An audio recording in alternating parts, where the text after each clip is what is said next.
This is number 4, okay? I love it. Okay. Welcome to Jampacked. Okay. It wasn't until I started swinging that I realized that I'm actually bisexual. Swinging is what showed me I am bisexual. Okay. There's something about being in that thing with other people around. Yeah. Foreign. It was a lot. So I'm standing in the corner with the cups and I'm just like, whoa, shit just got real. Kevin, how was that going through that experience? Well, and trying to be as supportive as possible. Right. He's already taking a shot. He's already. What was the craziest form of jealousy? What is the craziest thing you've done out of jealousy? Kevin had to take his glasses off. Polyamory start to stretch those boundaries. You start to push the boundaries of what you can do and still maintain the relationship that you have. Absolutely. Kevin, we had decided that it was best for him to continue on with Reed. Even though her and my relationship was super volatile, their relationship was very good. It was super hard to do that, and I did not respond to it well, but I still could not say, you have to break up with her. Right.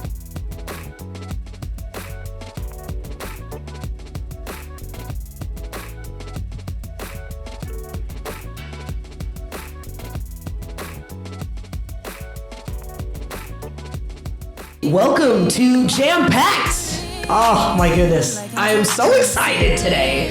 I am so freaking excited. You have no idea. I have 2 very special guests that I had to go visit in San Dieguito County, to be exact.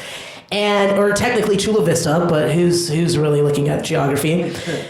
I am so excited. I have a beautiful couple. They are a polyamorous couple. Yes. You may have seen them in the Polylove.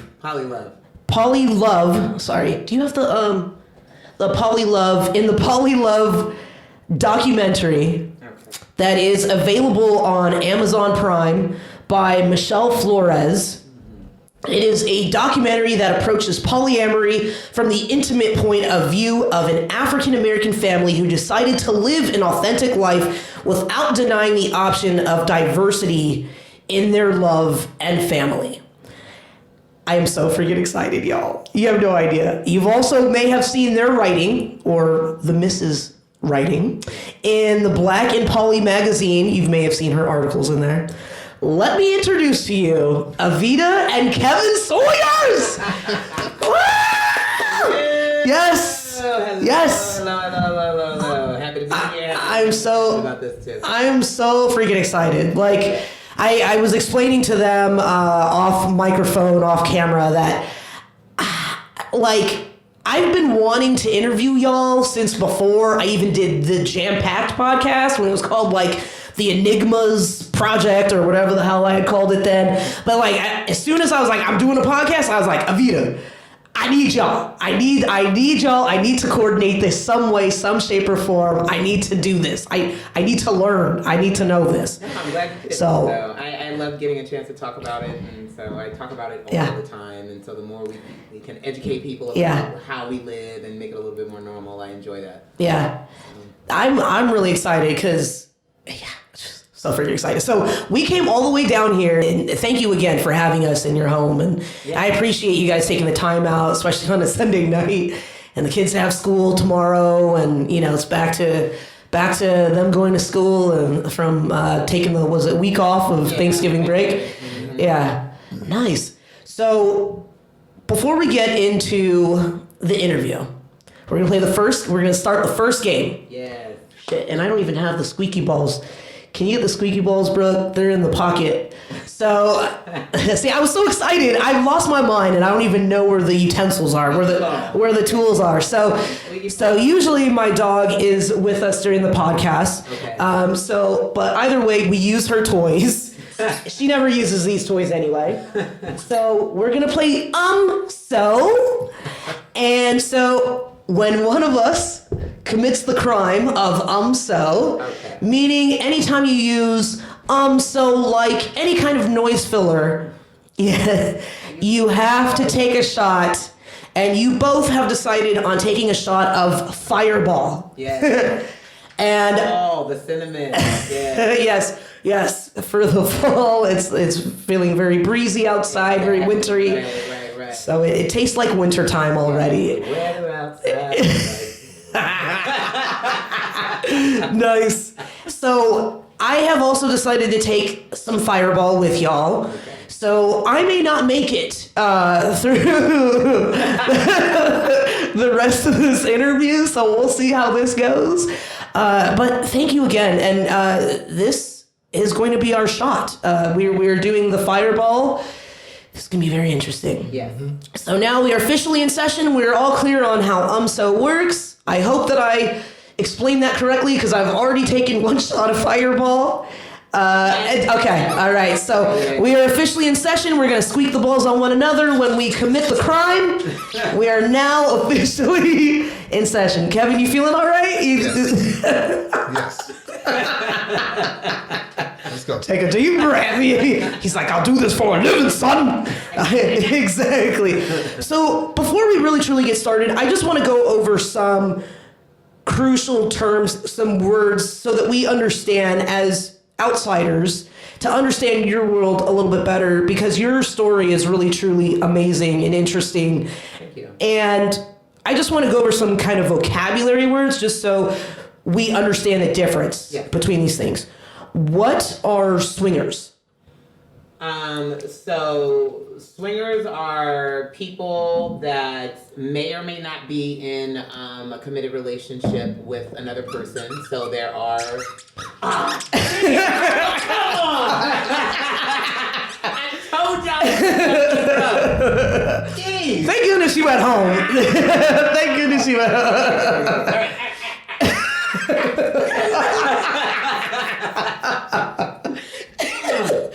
Oh man, don't worry, my time is coming too. Don't worry. Okay, I gotta pull it together. Okay, Evita. So, swingers are people that may or may not be in committed relationships, and they engage in recreational sex with other people. So it's more about, the main focus is sex. Now, you may have people that you swing with repeatedly. Self-accountability. She got herself. Okay, so I gotta wait for other people to give me. Okay, Yeah. shot my own self in the foot. Okay, I'm already feeling it. I'm talking about myself, so. Okay. It's a lifetime, goddammit. All right, I'm gonna be, lucid. Okay. All right. People that have recreational sex. Nice. It's all right. You doing the Brooke answer now. Brooke does that too. No. And then walks away. Straight up, drops the mic. She'll turn it off and then walk away. Just Babe, do you wanna say anything? No. Now, what is the difference between an open relationship and being polyamorous? Or is that technically the same difference? So, open relationships are generally a lot more casual. Mm-hmm. The main focus is dating, but I wouldn't say that the focus was trying to build established relationships. Mm-hmm. So a person in an open relationship might be able to meet ex for an evening or something along those lines, or go out on a date with someone, but they're not really trying to build established relationships and partnerships. Okay. It's more casual. Okay. And a triad. What is a triad? No. Okay. So a triad is a relationship where there are 3 people in the relationship and they're all romantically involved with each other. Okay. So every person is connected to each other and it forms a triangle, which is why it's called a triad. Okay. And just a couple more. Metamor, and what is compersion? I think it was. So a metamor is my partner's partners. So Okay. Kevin is dating a lovely woman named Rosalind. And Rosalind is my metamor because she's someone who dates him, someone who shares my partner with me. Okay. Yeah, so that's a metamor. Compersion, a lot of people like to say that it's the opposite of jealousy. I don't really see it that way, but it's basically the feeling of joy that you experience at your partner receiving happiness from someone else. Ah. Okay. And I did it again. I can't tell myself again. This is number 4, okay? I love it. Okay. Welcome to Jampacked. You can start talking because this is not okay. I'll hop in there. Go ahead. So they say it's the opposite of jealousy. So basically, feeling joy that your partner is receiving happiness from someone else. That's compersion. That's what it means, or at least that's what I've come to understand it to mean. Okay. Now, in knowing Evita has always been bisexual, correct? Yeah. Before becoming poly, was there an unspoken or a spoken understanding to being in an open relationship No. before becoming poly? No. No. So we actually met in church. So we had a very interesting beginnings. Right. We were in a super conservative Christian church. It was borderline cult. Yeah. And we. I have to pass the shot to this one. So what was the question again? So no. So I wasn't even very comfortable with my bisexuality because at the time, anything homosexual was a sin. We left the church. It never really went away from me. And so finally I just said to myself, well, I'm going to stop fighting this. Yeah. So interestingly enough, I actually thought that I was a lesbian for a very long time. And I didn't.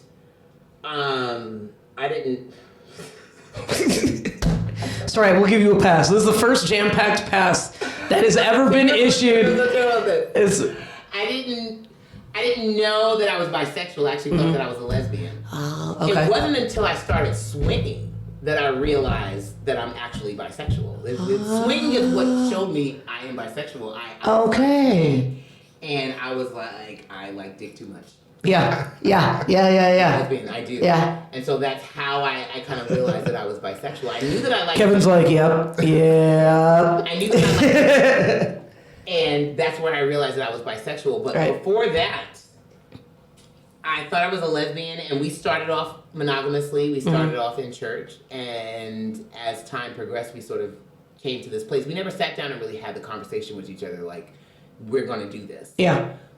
It was just all these little, like, random events that led us to this place. Yeah. Yeah, so it's very interesting. Our story is actually very interesting because most couples have a sit-down moment. Yeah. Somebody comes to the person and they Exactly. say, Be like, hey, listen, this is a thing. Yeah. Can we explore this? Exactly. We never had that moment with each other. Exactly. It was just all these little random kind of moments that led us to this place. So we sort of evolved here on our own. So, Very interesting. but when both of you were together, was that when you had felt like maybe I might be a lesbian, or that you might be, or was that when you were more like more so this is bisexual? We were together. I knew that I liked women ever since I was 16. And my mom was a lesbian. Oh, no way. She is. My mom is a lesbian. I didn't even know that. Yes, Okay. I'm a lesbian. My mom is a lesbian. She's been a lesbian since I was about 14. Nice. And hey, Mom. I know my mom is. Hey, Mama. Hey. Most amazing person on the planet. She is the only person on planet Earth that I want to be like. She's just incredible. And so my mom is a lesbian, and I knew that I liked women from about 16. But I didn't know that I was bisexual until much later on. Yeah. So I had these series of botched lesbian experiences where I tried to kind of figure this out for myself. And it just never really happened. Right. And so what happened with us is I wanted to be able to explore that part of myself. And for a while, Kevin was very anti. He was very anti that because in his mind, that was a sin. It was wrong. I wasn't supposed to do that. Whereas for me, I was like, look, like this is not going away. This is just who I am. Right. But after a while, my son actually got diagnosed with cancer, and I think we just reached a point where we were just like, you know what? We're just gonna have to live. Yeah. And he had a lot of hang-ups sexually, and I wanted to kind of knock those down. And so I was like, look, we're in a really shitty time in our lives, and we just need to have some fun. Yeah. And so we started exploring this. So we went to our first swinger party, and then I realized that I was like, oh, you know, because we moved through relationship with all these assumptions. If my partner's sleeping with someone else, and I'm attracted to someone else, you know, that means my relationship is over. But when we actually questioned that and started having these experiences, we found that to not be true. I was like, that's not true. That's not true at all. Yeah. And so we ended up kind of going, well, you know, what if we do this? What if we do this? What if we do that? What if we do that? And so that's how we kind of ended up in this little space where most like couples get a chance to like actually sit down and talk about it with each other. We didn't do that. Yeah. We just sort of kind of came here. And when you first went to was that your first swinger party that you went to? Wow. So I'm in a group on Meetup called San Diego Bisexual Women. Represent. Holla. Holla, San Diego Bisexual Women. Holla. Hey. Holla, bisexual women. Bye, girl. Take that one out. Get a 6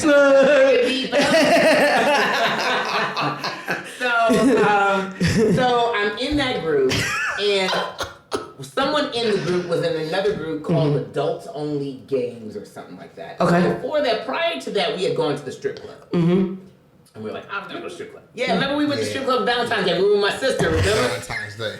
Yeah, it was. Kevin's memory is now starting to come back. Right. And I found that he had gotten a lap dance, and it just didn't really bother me. Like, it just, you know, it didn't bother me. Yeah. So we joined. We actually wanted to have a threesome, so we had looked into how we could do that. So at first we thought, well, we'd go to Vegas and go to one of the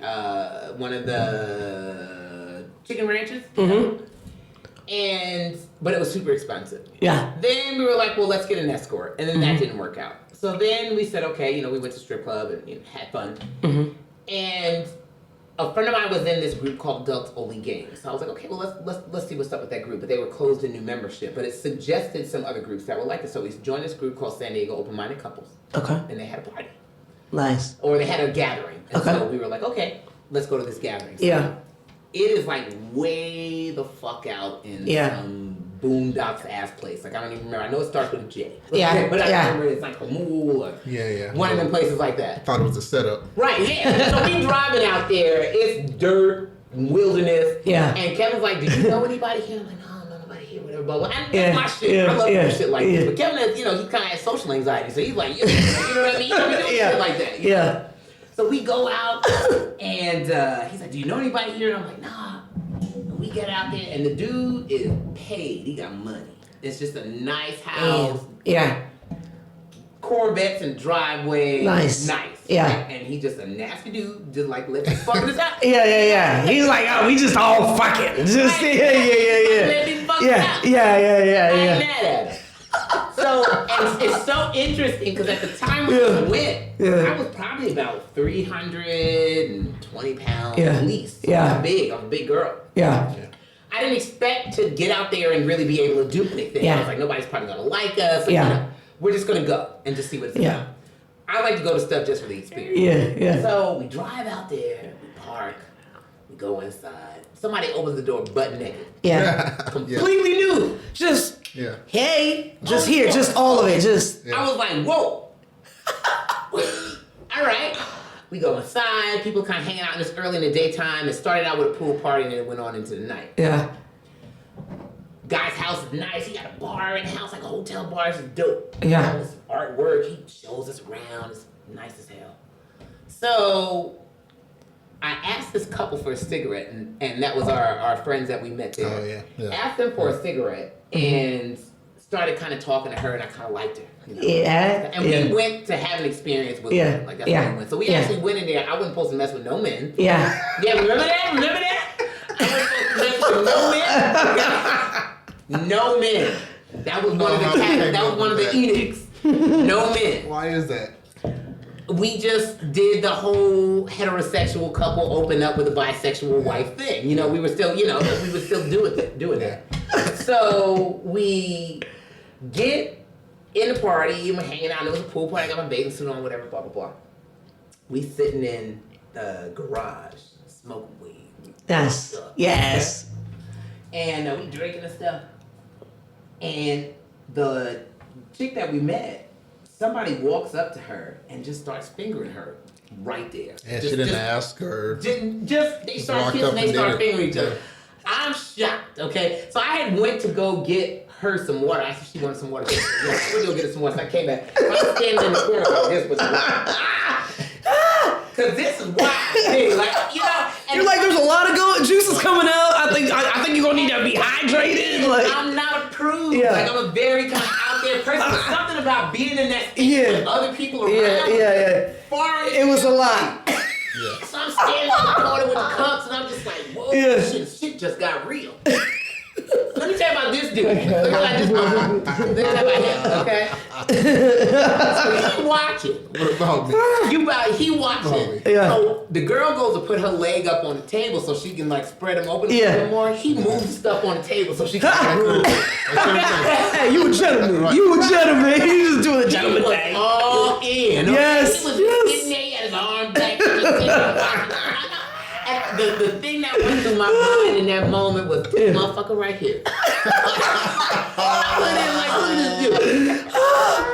So, in too quickly. So he and I take a little powwow to the bathroom, and we go like, hey, I think it could happen. Yes. Up to that point, I didn't believe that it could happen. Yeah. I did the swing party, didn't know nothing about it. Yeah. We get in there, I was like, babe, I think this could happen. I think it's going down. Yeah. And so he's like, yeah, I brought some condoms just in case. Nice. So excited. Prepared. Yes. Right. Yes. And I was such a baby because I didn't want to approach her. I didn't have a lot of experience with women. I still don't really have a lot of experience. I feel like a teenage boy with women. All left feet and thumbs. Okay?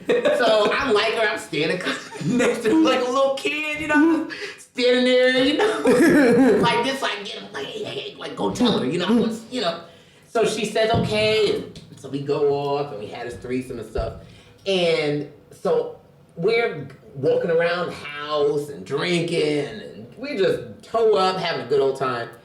And this guy approaches me and wants to sleep with me.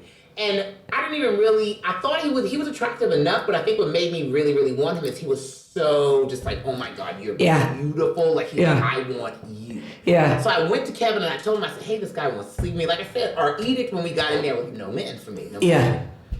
And his edict was he wasn't supposed to eat anybody out, remember? And you weren't supposed to kiss nobody. Oh, shit. It sounds like you broke both of those rules. Right, yeah.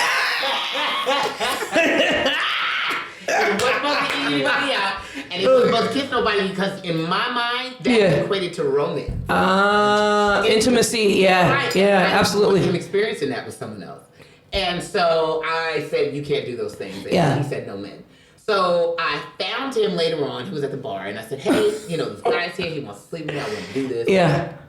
I want to do. What do we do?" And he said, "Well, you got to lift the statutes on me." And so I was like, "All right, cool. Like we can do that. Yeah. So I went off with the guy, and he and I, had our thing. And Kevin did his thing, and we just kept going, and And finally we left, and it was wild. It was wild, but it was so it opened up this whole new world for me because I felt like I was finally around people who I connected with in that way because I've always been super appropriate. I love sex. Yeah. And I felt such a sense of camaraderie. I was like, these are my people. Yeah. My folks. Yes. So that started us on our non-monogamy path, where that was like the first moment where it was like, okay, we can engage with other people in a way and not have it alter or change how we feel about each other or change our relationship with each other. Exactly. Absolutely. Yeah. Quickly, you had mentioned that you had weighed, you said 320 previously? Was it 3? At my highest weight, I was over 370 pounds. How much would you say that you've lost? I have lost, so I was 348 Yeah. when I got my gastric bypass surgery in March of 2016. Yeah. I have since lost about 160 pounds. Right. I started at 348. I lost that 160 pounds in about a year. A year and 3-4 months. And now I'm in maintenance mode. So I try to keep my weight range between 180 to 190. And so that's where I kind of stay. That's awesome. It's a very, very... Congratulations, by the way. Thank you. And I know you would document kind of like your journey with that as well as like the poly life. So it was so intertwined because I was going through it at the same time. And it's so interesting because It was a terrible week when you got out the hospital. It was rough. It was very rough. Yeah. I basically had to learn how to go through life unanesthetized. I had to quit smoking because they won't do the surgery on you if you are a current smoker, so you have to quit. Oh shit. And I couldn't overeat, which I was a total emotional eater. Okay. So all of my vices were removed. Yeah. And I had to learn how to cope with life with tools that I possessed within myself, but at the time I didn't have. Yeah. So I liken it to learning how to ride a bike without training wheels. So in the beginning, you're wobbly, you're all over the place. Yeah. Because you're trying to find balance, you're trying to find that center space. Yeah. So it was really, really, really, really interesting. And we were in the midst of the triad as I was going through the transition of learning how to eat less and live with my new stomach and live with my new limitations and live with my new body. Yeah. And there was a lot of emotions happening. Yeah. Yeah. It was just a very, very emotional situation. So it was really, really, really, really dicey for a while. Kevin, how was that going through that experience? Well, And trying to be as supportive as possible. Right. He's already taking a shot. He's already taking a shot. Oh my gosh, this fireball is about to be the death of me right now. Oh my gosh. my main objective was to be supportive. And at the time, the triad wasn't doing well. So trying to be supportive in a relationship where there was a lot of toxicity was very difficult. So I don't know that I actually was very supportive. I can say that I did try. I put forth. He was. I don't feel like he wasn't supportive. I don't really feel like anyone wasn't supportive. I feel like it was a time where I had to learn how to do this on my own. I wanted to do this. So while their support was helpful, I wanted to get myself to a place to where even if I had no support, I still made this decision and walked this path because this is what I wanted to do for my life. Absolutely. Absolutely. Yeah, typically, I always had the feeling of being in the middle of the two women in the relationship. So it was difficult to navigate certain times she needed more support. She was waiting for you to just hit that. Go ahead and take one more shot.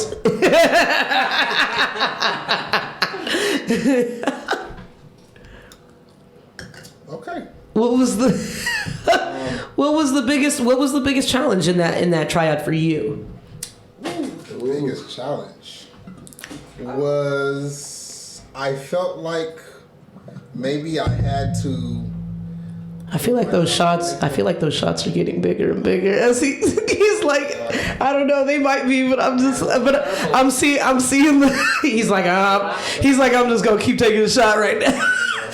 But what was your question? Sorry. Your biggest challenge. Biggest challenge was trying to. Well, I felt like it was to make them both feel loved, which I don't necessarily feel like that should be your objective in a romantic relationship. But that was maybe the difficult struggle. I'll go ahead and take my shot. Yeah. But anyway, they were different people. My relationship looked different with each one of them. Yeah. And so it was trying to, I don't know, it felt like I had to make them look the same so it would be fair. Quote unquote. Okay. And that's almost impossible to do. Absolutely. I think in the beginning we think that equity and symmetry are synonymous, and they're not. So the goal is not to have the relationships look identical. The goal is to have the relationships have in them what each individual relationship needs to keep it active and thriving. Absolutely. And understanding that as a whole process. Because what you're doing is you're looking at what the other person is getting and you're going, I want that, I want that, I want that, I want that. Yeah. And sometimes you're not even stopping to think if it's something that you actually really need. Exactly. You just see them giving it to somebody else. Yeah. So you want it. Exactly. And so we think that the relationships have to look exactly the same in order for them to be fair and equal. But it's like, no, if you have a 5-year-old and a 2-year-old, the 2-year-old's needs are going to be different from the needs of the 5-year-old. Yeah. You're not, if you treated a 5-year-old like a 2-year-old or a 2-year-old like a 5-year-old, that would be a bad way of parenting. But with our romantic relationships, especially in poly, we have a tendency to kind of do that. We're going to treat them both the same. Right. So that way nobody gets jealous. Nobody feels like they're getting the short end of the stick without actually stopping to think, is this necessary for this particular relationship? Right. But that comparison trap is real. Yeah. It is so real. It's so real. Is that when cucumbers and grapes? Yes. Is that when they get applied at that point? Yes. Is that when you would apply that concept? There's a book called More Than Two by Franklin Vo and Eve Rickard. And it's basically a poly how-to. It's a really, really good book, a lot of information. Okay. And there is a... Written by a couple, so it may seem like it caters to couples a bit more to those that... Oh, okay. It does. Than like a single person joining the poly life. Right. Okay. It would be great, actually, for a single or solo poly person to write a book simply from their perspective, because it's a very unique one. Yeah. But they wrote this book, and there's a segment in the book called Cucumbers and Grapes. And what it talks about is there was this behavioral scientist who studied primates, and they would ask the primates to complete a task. And then when the primate completed the task, they'd give them a cucumber as a reward. Yeah. Now, if they had 2 primates and they both completed the same task and they gave them both a cucumber, the primates were fine. But what they noticed is when they gave some primates a cucumber and some primates a grape, that the primates that got the cucumber, upon seeing that the other primate got the grape, they would throw their cucumbers on the ground. They didn't want to eat them. They were upset about them. They'd go into a tizzy when, a few moments before, a cucumber was a perfect reward. Right. And what that signifies is that as human beings, we're oftentimes looking at what the other person is getting and not appreciating what we have. Yeah. So Kevin and my relationship is very nested. Our lives are intertwined. We talk about bills. We talk about the kids. We talk about the running of the household. There's not a lot of sexy, exciting things going on. Right. Cucumbers. Absolutely. It's just basic day-to-day stuff.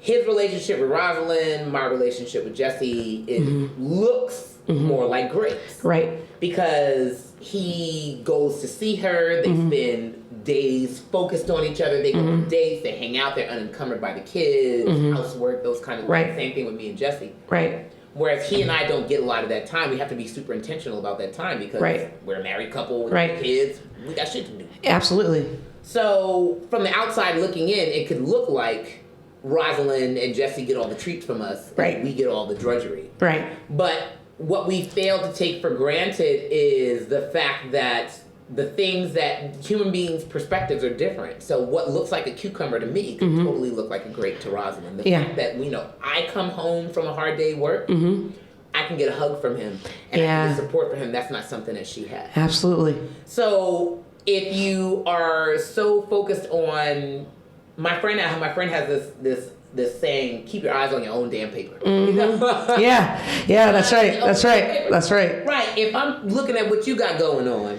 I'm not going to appreciate what I have. Yeah. So you have to learn how to stay in the moment of the now with your partner and learn to appreciate the things about your relationship that make it unique. Because yes, our relationship isn't super hot and steamy. We've been together for 14 years. But it is still very good. It's a relationship that I enjoy. And when I'm not looking at what he's doing with somebody else and just focusing on what I have in our relationship, I'm very fulfilled. Yeah. But it's when I start looking at what he's doing with somebody else that I start going, well, maybe, maybe this needs to change about my relationship. If you remove that person, I'm totally fine. Absolutely. And so the main focus and the goal is not really to have the relationships look identical, but to make sure that they have what each individual relationship needs within it in order to thrive. And that's going to change from person to person.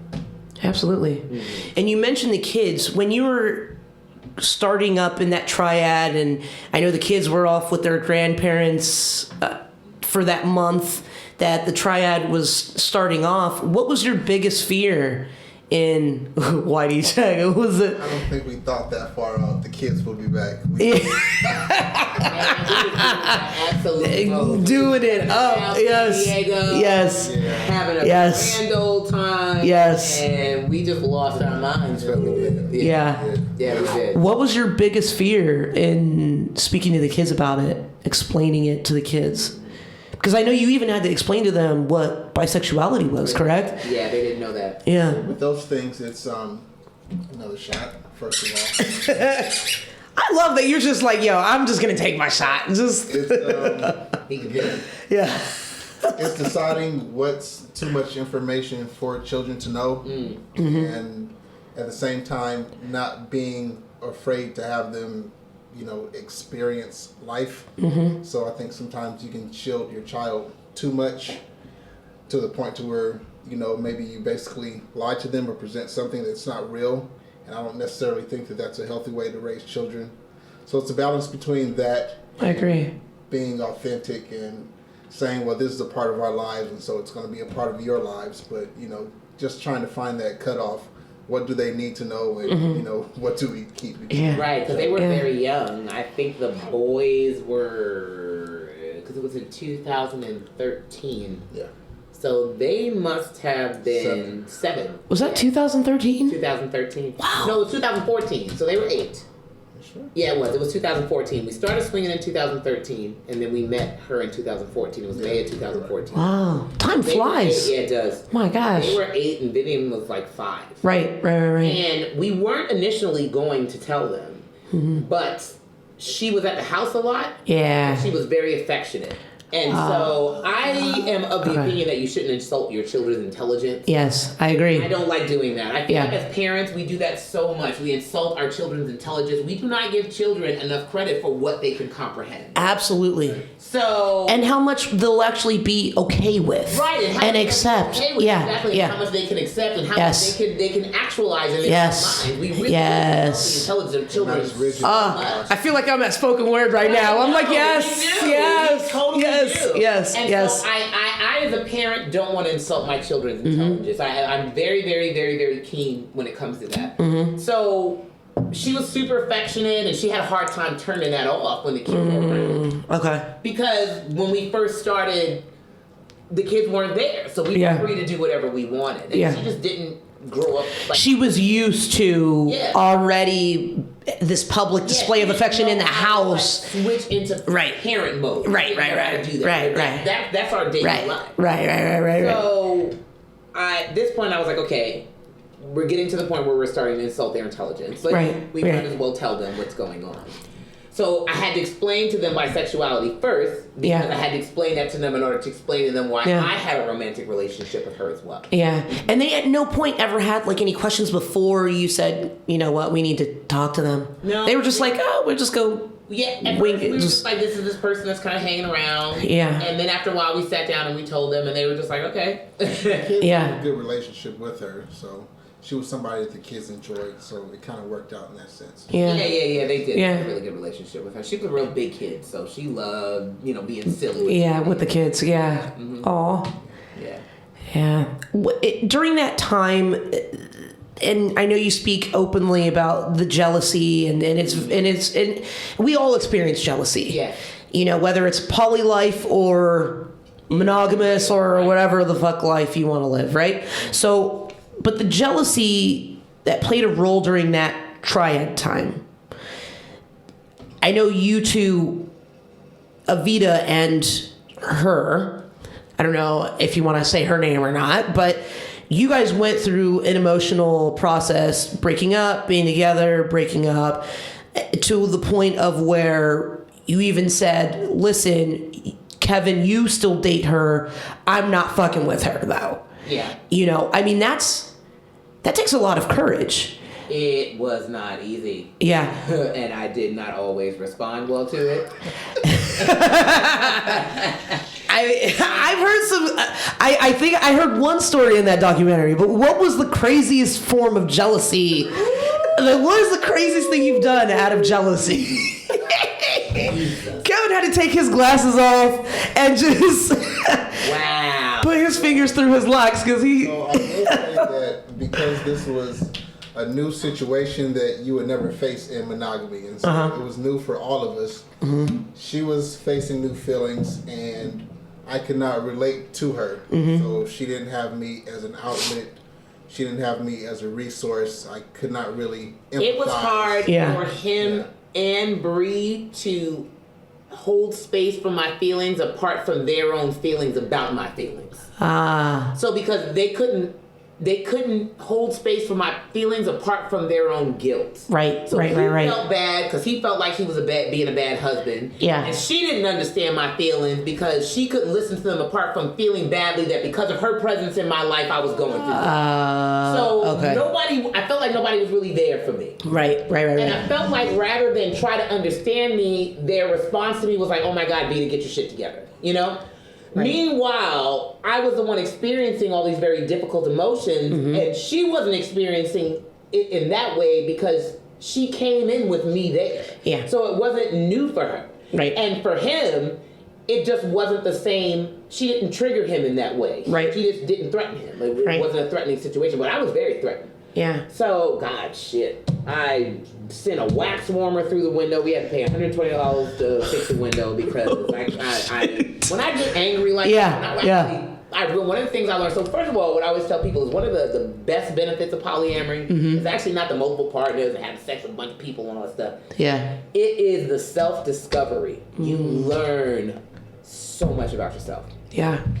So I learned that my default response to pain is anger. From the gate. As soon as I feel some pain, I'm angry. Yeah. So that's my default response. Yeah. And when I feel that angry energy, I have to discharge it. So I have to hit something, I gotta throw something. Yeah. I never want to harm people. Yeah. But I have to discharge that. And I get it. I get it. I go to boxing. I go to boxing for a reason. And maybe that's why my emotions are all fucked up. Maybe that's why I have extreme emotion to, I really don't give a fuck. Like, boxing does wonders. I'm just saying, don't hurt nobody, but you still get it out. Right. You get yeah, because you can only namaste and woosah so many times. Where you like, man, I'm gonna smack shit out of you. Man, can I just say real quick, I almost fought someone in Harlem. I almost fought a dude in Harlem. I'm sorry, parents, for just now hearing about this now. But I just got back from New York, and I almost fought this dude in Harlem because he was being very disrespectful to my friend. So, but that was when I was like, we haven't gone to boxing in a minute. We might fight a real dude in we might fight a real dude in Harlem, in the streets of Harlem, and it would. But that's real. Right. You might smack some. Discharge that. Yes. So one time, Kevin. Let me take my. So he had told us we were in the triad, and he had told us previously that he wasn't open to no new partners. He was good with the two of us. Okay. So he goes to Walmart one day to get dinner. We all hanging out, the three of us. We gonna watch some TV and shit. He goes out to Walmart to go get dinner. Comes back home with a date the next day. Okay, girl, I was like, where is that aisle? Okay, where is the date aisle? Because I need to go on ahead and for real. 3, 4 of them. I need to go there too. I'm looking for some dates. You know anybody, Kevin? What's good? At Walmart, he sits and talks with her, gets her number, makes plans to go out with her date the next day. Damn. While that was not outside of the parameters of our relationship, right. It probably could have been handled a lot better. He probably could have exchanged numbers with her and then came home and said, hey, I met this girl at Walmart. I'd like to go out with her. I'm planning on trying to see her within the week. Yeah. That would have been a lot better than just going out and being like, hey, I made plans with the person I'm going out with them tomorrow. Absolutely. But because I had I've been a little bit further along in this Yeah. than Bree had. Like, she hadn't experienced this from him, whereas I already had, because I experienced it with her. Yeah, exactly. So I was a little upset about it, but I wasn't as upset as she was. Yeah. But she was flipping out. Mm-hmm. So I'm dealing with her flipping out, on top of dealing with my own emotions about it. Mm-hmm. And he's out, and so it was just this big debacle. Yeah. That was Sunday night. So Monday, I come home. Bree was gone. She was at her parents' because she would spend a certain amount of days at our house throughout the week, and then she'd go home to her grandmother's house. Okay. So she was home at her grandmother's house. I come home. I'm just getting off of work. Hadn't even really barely talked to him. It had been an emotional night because she was going through her feelings about him being on a date. I was going through my feelings about him being on a date. It was crazy. Yeah. I come home, and literally I walk in the door, and the girl calls him like right as I walk in the door. No. So I wasn't ready. Pineapple. Yeah, pineapples. Pineapples. Oh my gosh. I feel that surge of Yeah. and I have this wax warmer on the dresser, shit. and so I'm like, I just need to hit something. Yeah. So I swipe at the wax warmer, but I have terrible aim. So I send it crashing through our bedroom window. Oh shit. And I'm like, and I literally just go. Oh shit. And before that, Kevin had told me, he said, Vita, you got an anger problem. I Yeah. think something's really wrong with you. Yeah. That was that moment when I was like, yep. Yeah. Right. And so after that incident, I went to my healthcare provider. Yeah. I told them I have a temper. I'm having these situations that are causing me to have these really bad angry episodes. Yeah. And they recommended me for anger management group therapy. So from that incident, I started anger management group therapy. And the interesting thing was I went into the office with the psychologist, and they do an assessment. Mm-hmm. And I told her, I said, I'm in a polyamorous relationship, and I do not want to be encouraged to end it. I was very candid. Yeah. I was like, this is not the reason why I'm going through this. Exactly. Situations are causing me to feel this way, or causing me to have these reactions. Exactly. And a lot of people, their response to that would be, well, just stop poly. Yeah. And I'm like, no, you don't understand. I don't want there to be any situation Yeah. I respond that way in. Exactly. I don't care what it was. So I'm thankful that poly showed me that this is an arena where this is how I react. Right. Because now I can deal with it, because I don't want there to be any situation that I react in. Right. So I went and I told her, I said, I'm in a polyamorous relationship, and I do not want to be encouraged to end it. Yeah. That is not what I need to do. Yeah. I need to learn how to deal with my anger, but I'm not, the relationship is not the issue. It's me. Yeah. So I started anger management group therapy. And as a side note, if I could say, if anybody's listening and you need help, look into your insurance. You may be able to find therapy through your workplace. Absolutely. Oh shit. Yes. So it's a valuable resource. I had no clue about it until she went, but it's something that maybe could have been used a lot sooner if I had known about it myself personally or her. So you never check your insurance, people. But I think it's also important just in general. Don't be afraid to go get therapy. Like, I've been to therapy. Before I went to boxing to deal with a breakup from many, many moons ago, we will not. That who? Yeah, the name that show. What was the yeah. That exactly that woman, that broad.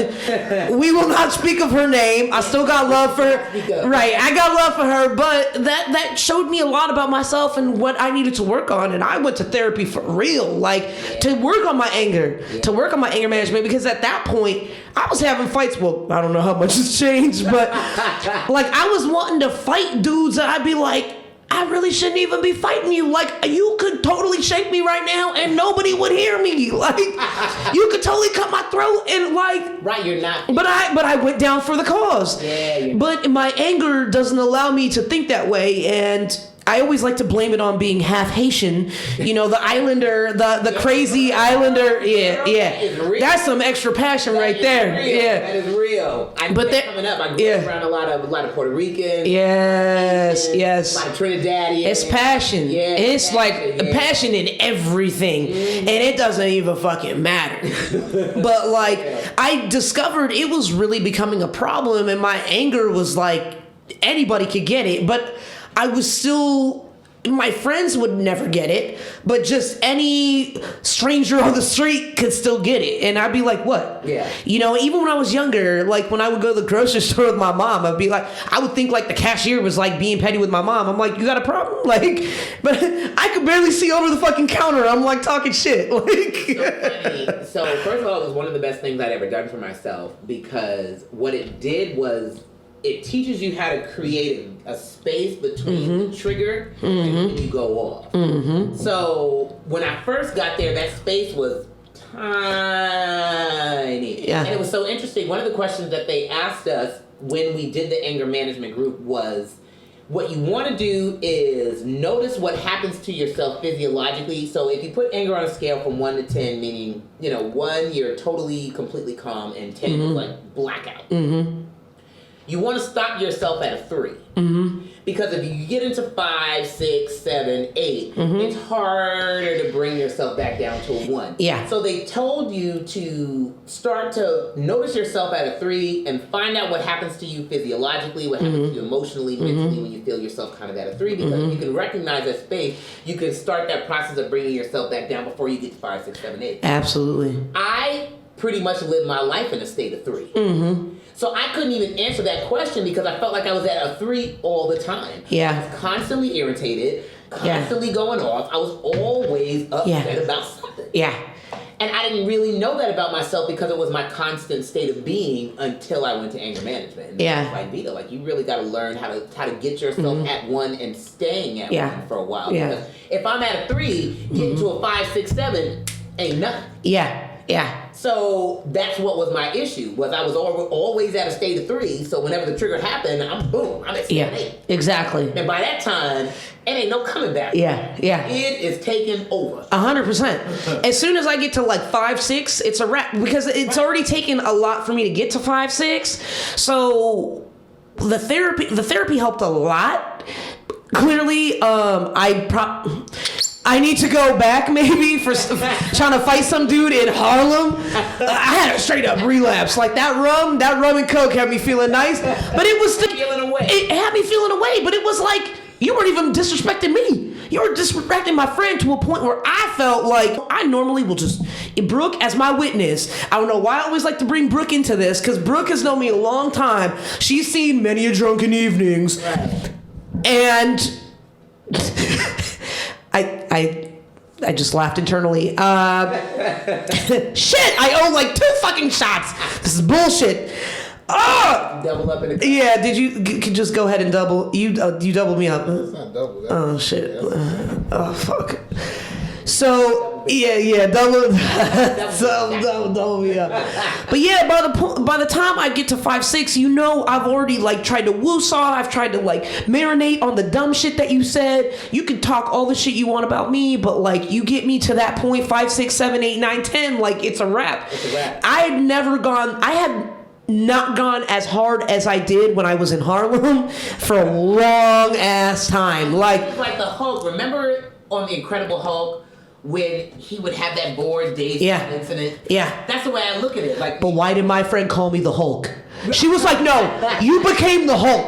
I was hitting my chest. I was like, what? You want to fuck with me? We yelling in the streets of Harlem. Anybody could have shaped me.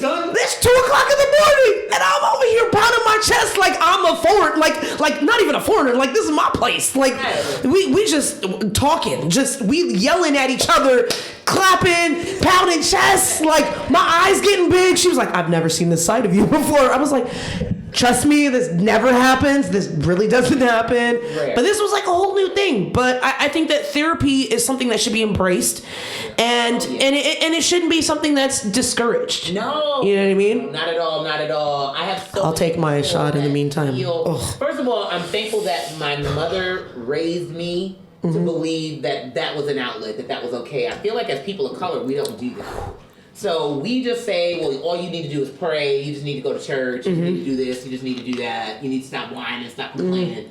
And we don't validate mental illness, and we don't validate times when if you're broken in your body, Yeah. it's totally okay to go to the doctor. Yeah. I think But if you're broken historically, we just haven't had those options. Yeah, and we haven't had I those think options. that's why it's Yeah, we not a haven't had part those of our abilities. culture to Yeah. think that way. Yeah, exactly. Yeah. Because most people can't even afford it. It's just not an outlet for them. We just didn't have those options. Mm-hmm. So, but my mom raised us with an appreciation for therapy. And so, while I've been fortunate enough to be able to get through life thus far without needing personal therapy, where I have an actual therapist, whatever, Yeah. I don't judge myself if I feel like I got to a place to where I needed that. I would totally give myself the okay to do that. Yeah. And in that moment, when that wax warmer went careening through that window, Yeah.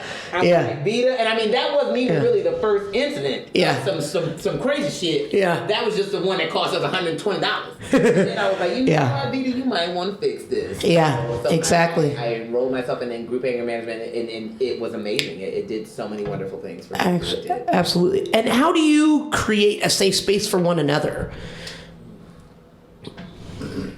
Well, I think it comes with understanding your partner and what it means for them to have a safe space. Because for what I think is a safe space may not really be that for her. So it comes down to understanding what she needs. And typically, my mind is in solution mode. So to say, this is what happened. I come up with these solutions. That's not necessarily what she may need. She may just need me to sit down and listen, give her space to express herself, and just kind of be there to comfort her. Yeah. And not really offer what I think is a solution Yeah. to her problems. Yeah. I think how I would answer that question is that your partner's feelings and your feelings can coexist alongside each other. And so a lot of times when you're going through these situations and your partner is having a feeling, like I said, they have a hard time listening to it apart from their own guilt about it. So when I come to him and he's going on a date or going to spend a weekend with his partner, and I'm feeling a way about it, sometimes it's hard for him to hear that without filtering it through, because my partner is going through pain based on something that I'm doing, that means that I'm a bad partner. And so you have to learn how to allow your partner the space to have their feelings without it changing how you feel about yourself or changing how you feel about what it is that you're going to do. Yeah. So having to learn to, and that it's okay for you to have your feelings about their feelings, and that both of those things can exist simultaneously. You also have to learn how to create your own boundaries. You have to learn what's your shit and what's not your shit. Yeah. Yeah. Because in that moment, sometimes you find yourself putting things on your partner that don't really belong to them. If so, say he goes out on a date and I'm okay with, oh, you go on a date, but I'm home and I'm bored, and so I make that about him. Well, you should have made sure that I had something to do, or blah, blah, blah, blah, blah. Well, that's not really his shit. It's not his job to make me happy. It happens a lot with couples too. Yeah. It's my job to make me happy. Yeah.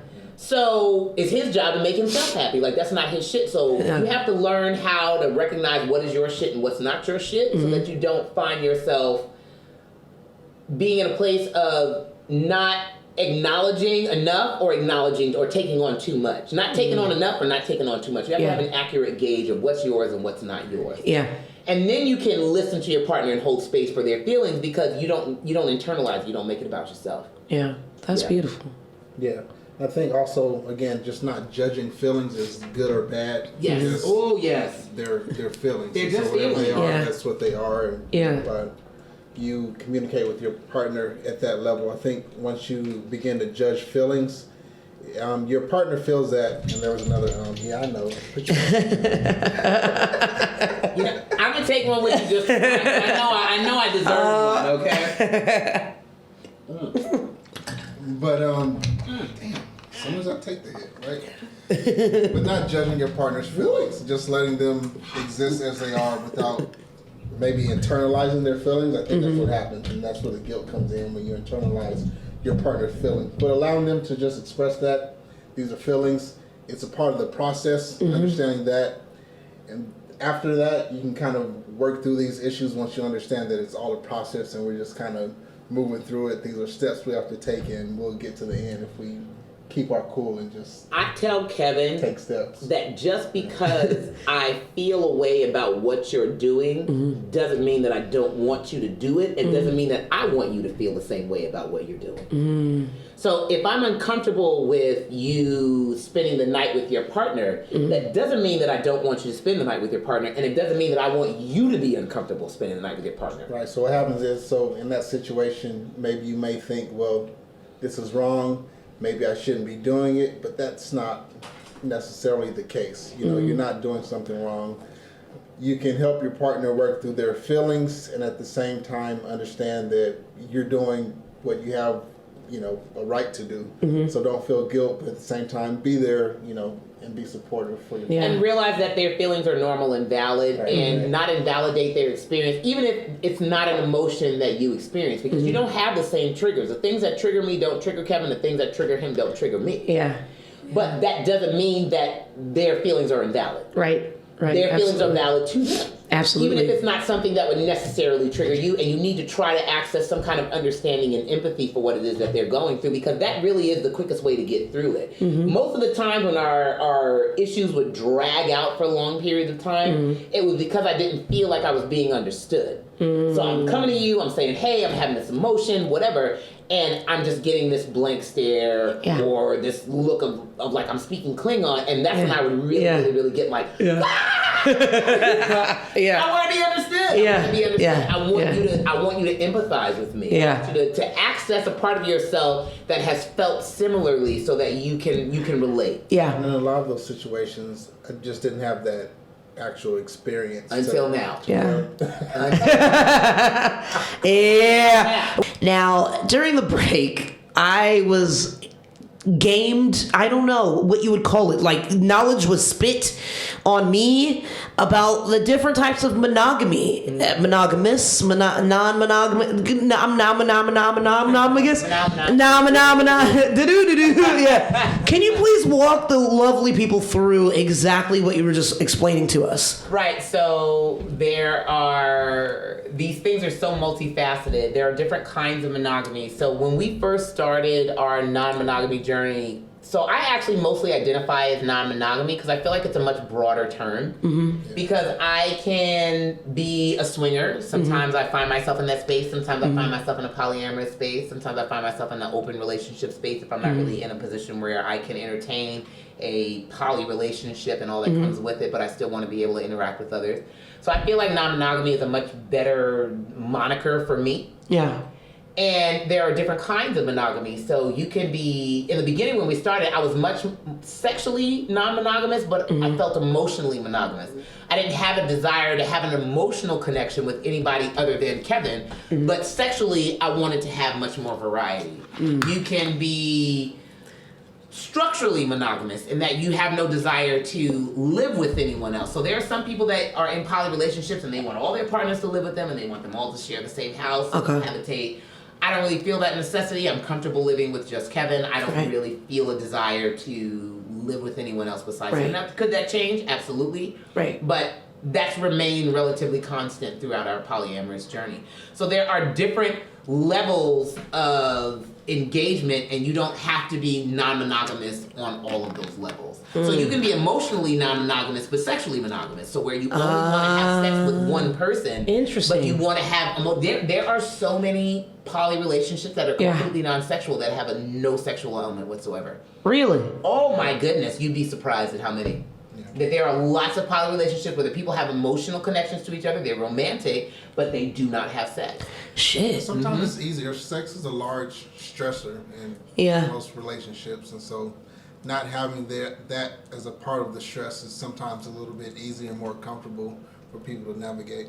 I have a friend who is gray sexual, and what is that? Gray sexual? Gray sexual. So there's asexual, where you experience no sexual attraction whatsoever, no sexual desire. And then gray sexual, they experience sexual desire, but it's very sporadic. It's in the moment, and it's not how we've been normalized to see sexual desire. Like, they may have sex and then not have sex for 3 months and not feel a desire to have sex for 3 months. Ah, okay. And she had a non-sexual poly relationship for a very long time, and she loved it. And they were very romantic. And the funny thing is, she said a lot of people would invalidate her relationship because they didn't have sex. And she would say that it was not romantic, even though that's what she would tell them. Our relationship is romantic. We're together. We're partners. We just don't have sex. So you can be sexually monogamous and not monogamous. Yeah. And have emotional. You can have emotional romantic relationships that are non-sexual. That is very much a thing in polyamory. So you can basically be emotionally asexual. Wait, no. Can you be... So... If you're asexual... You don't experience sexual desire. So you don't experience... Emotionally, physically... No, now you can have an emotional... You can have romantic desires. You can have emotional romantic desire, but as far as the physical act of sex, you feel no desire to engage in that. Right. If you're asexual. Yeah. Ah, okay. Shit. And gray sexuals experience sexual desire, but it's much less than what you would consider typical. Yeah. Okay. Yeah. Okay. Shit. I know. My mind exploded like 10 times over. Just there's so many people don't understand, or this is a term that I talk about a lot because you know how you hear a lot of women say that I can have sex with a woman, but I can't be in a relationship with them. Yes. Oh, that shit is so annoying. I feel like I hear that all the time. It's a super annoying thing. I don't want to invalidate it for someone, but when you're trying to engage and relate with a person, and they're basically telling you that you're only good for your like sexual parts, but like nothing else, that's frustrating. Yeah. And as a woman who wants to have romantic relationships with women, that is frustrating. But you can be a hetero-romantic bisexual. So your romantic sexual identity and your sexual identity are two completely different things. So you can be a woman who only identifies with being in a relationship with a man, but you are sexually attracted to both genders. Interesting. I have a friend who's a homoromantic bisexual. So she's attracted to men and women sexually, but she only identifies in being romantic relationships with women. You can be a biromantic bisexual. So I'm a biromantic bisexual. I identify with being in relationships with both men and women. I identify with being sexual with both men and women. Right. So there's so... Damn, there's so many fucking... Well, yeah, so it's the there's so many. People exist on a continuum. It's not always, binary, black and white. It's, basically polyamory. You make your relationship what you want it to be. Doesn't necessarily follow a specific pattern. You kind of mix. I don't want to say mix and match, but set your own boundaries up and make your relationship what you want it to be exactly. So I think that's also part of the other shot that I'm going to take. Yes. That's part of the freedom. I guess we say freedom in polyamory is to decide exactly what you want and be able to mold and make your relationships precisely what you want them to be. Well, very few people are practicing conscious relating. So I feel like we get out the womb and we're told that our relationships are supposed to look a certain way. Right. This is what they're supposed to have in it. This is a relationship escalator. You're supposed to date. You're supposed to move in together. You get married. You have kids. We get this script when we come out without actually really bothering to say, well, is that what I really want? So polyamory throws that script out the door, and what it tells you is now you have to sit down with yourself and you have to figure out what it is you actually want from your relationships, which most of us aren't really given that opportunity because we're just told this is what you're supposed to take. This is what you're supposed to be moving towards. Right. Yeah. Absolutely. Wow, that's incredible. Like, I'm speechless. Yeah, so you start learning a lot more about the multifacetedness of yourself and the multifacetedness of people, and that it's not one size fits all, and everybody's different. It teaches you how to deal with yourself as an individual. It teaches you how to deal with each other as individuals. Because when you get married, even if you read scripture and stuff, or what the preacher says, or the officiant or whatever, the two become one flesh. So you're used to seeing your partner as an extension of yourself. You're one mind, one heart, one will, one voice. When you become polyamorous, or when you begin to, what happens in polyamory is you start to stretch those tethers that you have. So in monogamy, your tethers are real tight. Yeah. after a while, in polyamory, you start to stretch those tethers. You start to push the boundaries of what you can do and still maintain the relationship that you have. Absolutely. So, in that moment, you feel kind of a breaking apart. Mm-hmm. And in that moment, you start learning that we exist as two completely separate individuals. And the moment when I felt that was when the triad broke up. Right. And Kevin, we had decided that it was best for him to continue on with Bree because they had a really good relationship. And even though her and my relationship was super volatile, their relationship was very good. And I just couldn't bring myself to really, really be like, you have to not be with her. It was super, super hard to do that, and I did not respond to it well, but I still could not say, you have to break up with her. Right. But at that moment, I felt that breaking apart because I felt how I felt about her, but he didn't feel that way. Yeah. And he was holding on to how he felt. And so that was the moment where I realized that at that time I thought that we were on our polyamory journey together, but we weren't. We're not on a journey. Our journeys run parallel, but they're separate.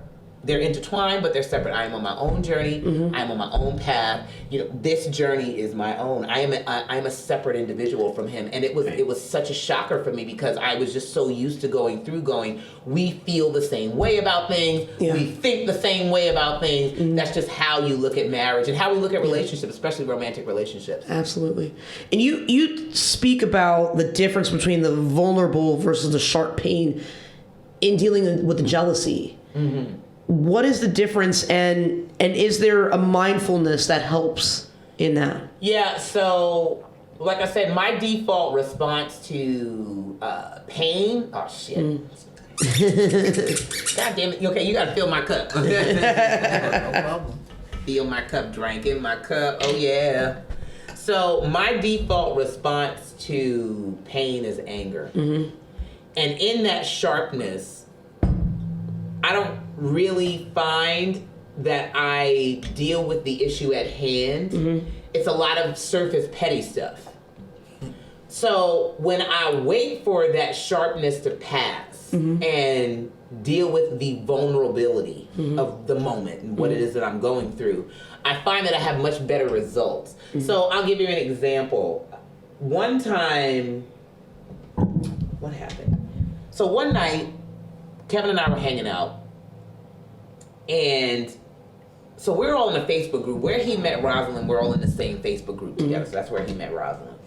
It's a group for black polyamorous people. It's called Poly Black and Dating. And you met Jesse on OkCupid. I met Jesse on OkCupid. Yes. He met Rosalind in that group. A lot of poly is done online dating because it's hard knowing who's polyamorous. Absolutely. So it's a lot the internet is a huge, huge, huge pool for poly people. Absolutely. So I have these experiences where I see her communicate about him, whereas Kevin doesn't really experience that because Jesse's not in the group with us. He's not even on Facebook or anything like that. So she had wrote something about being on a date with Kevin, and they were discussing love songs, and it was this one song that I absolutely adore. It's one of my favorite songs. And music is very important to me. I actually have a funny story about music that I'm going to tell you about. Funny story? Funny story. One of my crazy jealous is not a funny story. So I thought it was funny. Now I can look back on it and laugh. It might be a little harder for me to do that. So first let me take my shot. Oh, shit. Funny story. So, I see the post right before I go to bed. And I'm feeling away, even though it's totally okay for her to post that. There's nothing wrong with that. But I'm feeling away because that's my song and a song that I like. And when's the last time that he sat with me and talked about love songs? You know what I'm saying? Whatever. She the new shine. So they sitting around, in my mind, they sitting around googly-eyed talking about love sonnets and reciting Shakespeare and shit to each other. And he and I are in there like, man, did you watch my drawers? You know? I know him sometimes I feel like he's Gomez Adams with his other partner and Al Bundy with me. No. So comfort level is just there. Right. So I'm feeling a way about this, so I'm feeling kind of sharp. And I tell him, I say, hey, I'm having a wibbly right now. And I call him a wibbly. So wibbly is a term that I came across that describes the jealousies and the little funky feelings that you feel in poly. Okay. It's called wibbly. So I'm told I'm feeling a wibbly. I'm going through an emotion right now. He said, "Do you want to talk about it?" I was like, "No, I don't want to talk about it." But I was a little sharp. But like I said, we were going to bed, so there wasn't really a whole lot of time for me to interact with him, so he could like really experience this. So we just ended up going to sleep. So the next morning I wake up and that sharpness had subsided because time had passed. Yeah. And so I was able to access the vulnerable part of why I was feeling the way I was feeling. Yeah. So I sent him a text and I tell him that, you know, I'm over what I was feeling. Sometimes I don't like him loving somebody else because it feels so personal. It feels so personal to me. It hurts. It hurts my feelings sometimes. Absolutely. And that's not his fault. And that's not Rosalind's fault. That ain't nobody's fault. But sometimes it hurts my feelings when you love somebody else, even though there's nothing wrong with it. And I know there's nothing wrong with it. Yeah. But I was able to when I find that when I hit that vulnerable, that baby Vita. Yeah. That Vita that's just like, man, I'm just kind of sad about this. Yeah. It hurt my feelings, you know. And I don't make it about him. I'm not being angry. I'm not taking cheap shots and being sharp because I'm feeling pain, so I want him to feel pain. Yeah. It creates an environment where he's able to be vulnerable with me. Yeah. And we go through our issues so much quicker when I do that as opposed to when I'm being sharp, because now he's not spending valuable time to prepare. Right, he's not spending valuable time deflecting blows. Because what happens is I'm being sharp, and so I'm Yeah. And so at first he's kind of blocking them, but after a while he's like, wait a minute.